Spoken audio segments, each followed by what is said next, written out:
लोगोफोर नोंथांमोननि गेजेराव आं बे हरनि समाव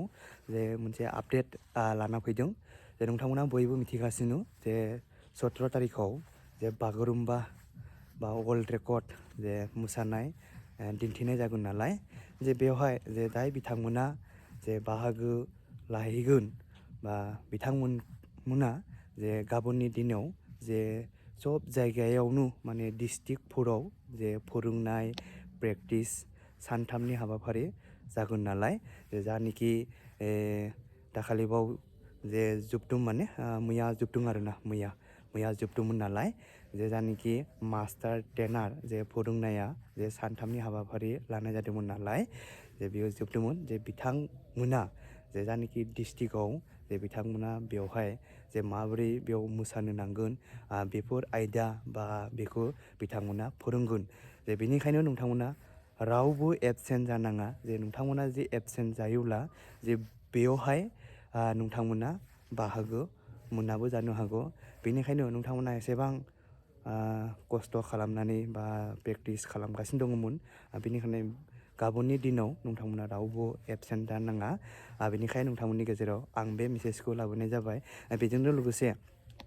जोंनिनो उदालगुरि जिल्ला हारिमु आफादनि गाहाय नेहाथारि रनजित सार जे बिथाङा जोंनि उदालगुरि डिस्ट्रिक्टनि सिङाव थानाय मोनफ्रोमबो आनसलिकआव बिथाङा फोरमायहरदों भइस रेकर्डजों लोगोसे बेनिखायनो आं बे भइस रेकर्डखौ माने नोंथांमोननि सिगाङाव आङो खोनासंनो नामायदों आरोना नोंथांमोना खोनासंदों आरो बेनिखायनो नोंथांमोना रावबो एबसेन्ट जानाङा नोंथांमोना बयबो गाबोननि दिनाव बे प्रेक्टिसाव थांबानो जाबाय बा फैबानो जाबाय नोंथांमोना गावबा गाव डिस्ट्रिक्टआवबो सब डिस्ट्रिक्टआवनो माने प्रेक्टिस खालामनाय जागोन नालाय जे गाबोननि दिनाव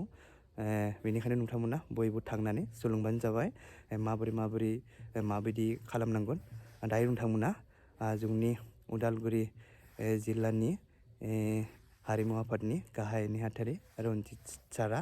जे फोरमायहरदों आरोना जोंनि उदालगुरि डिस्ट्रिक्टनि सिङाव थानाय मोनफ्रोमबो आनसलिकआव आरोना नोंथांमोना भइसखौ खोनासंदों आरो मोनाबिलि समनि बयनिसिमबो खुलुमनायखौ जासिहरग्रोबाय गाबोन जानो गोनां जे बागुरुम्बा दोहौनि सोलोंनाय बे हाबाफारियाव सम बायदियै बयखौबो नुजाफैनो थाखाय गुरै खावलायहरनाय जाखाबाय बेजों लोगोसे बे फोरमायलायनि गेजेरजों मोनथिहरनाय जायोदि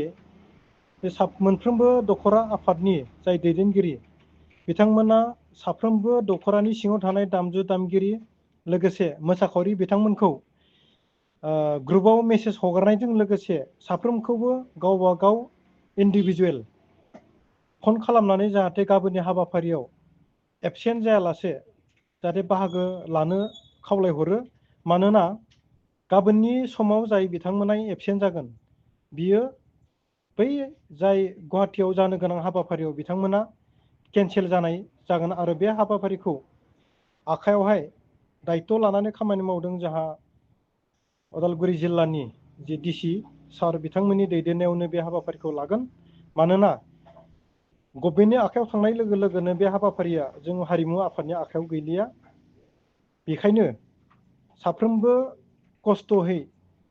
गोसो गुदुङै मोसानो सोलोंबाय थानाय बिथांमोना सासेबो जाहाथे थालांनो नाङाथों आरो थालांनो मोना जाथों साफ्रोमबो सोलोंसा बिथांमोना बाहागो लानो हायो बिनि थाखाय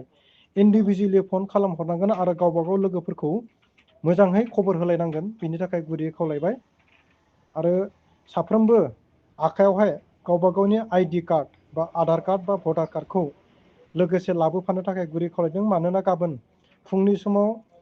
डिसि सारनि दैदेननायावहाय साफ्रोमखौबो प्रेक्टिकेल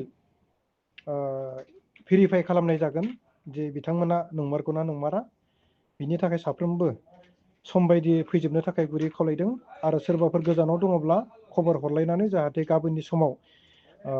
प्रेजेन्ट जाफैयो बेखौ आं गुरै खावलायहरनाय थाखाबाय आरो बिनि दायनिगिरिखौ जाहाथे उनावहाय दैदेनगिरि बिथांमोनखौ जाहाथे होनो नाथों आरो जोबनायाव मोनसे गुरै खावलायहरनाय